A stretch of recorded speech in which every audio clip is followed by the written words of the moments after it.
Welcome to my kitchen. Inspired by a video on Jim's Kitsch kitchen channel, I decided today to make my own version of a pinwheel. This pinwheel would easily fit into the bacon fan clip videos that are online, so make sure you check those out. What you need is a tube of the croissant pastry, and I flattened and joined the little holes in the pastry to make sure that it became one whole long strip. Then I grabbed my bacon, beautifully thin sliced smoky bacon, and I placed the strips with the fatty side on the outside and layered the whole length of the pastry. It was a bit of a fiddly job, but somebody had to do it. So gently does it while peeling the bacon off the back and layer it onto the dough. Now this bacon is really thin. It's almost a smoky ham. It's really thin and quite salty.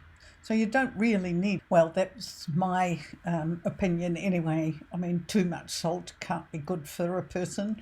And if you add too many spices, then you're going to lose the bacon flavour. So once all the bacon is on the dough, gently roll the dough, as you can see here, right up to the end, and seal the dough downwards so that it doesn't uncurl while it's baking.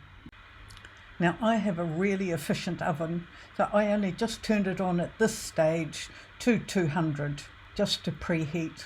And before I slice the slices, I decided I would roll the roll in sesame seeds, just for an added extra really. I mean, I just invented this as I went along, so it was nothing really premeditated at all. So I rolled the roll of dough in the seeds, and after that I sliced 6 slices. Now next time I do this, I'm actually going to pop it in the fridge for a little while first. The dough was only 10 centimetres or 4 inches wide, so I got 6 pinwheels out of it, which are more than thick enough.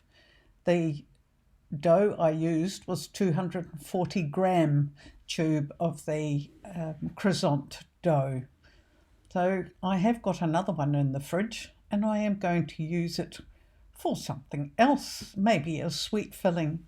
But for now, this was just a fun filling in on my first Sunday of 2022.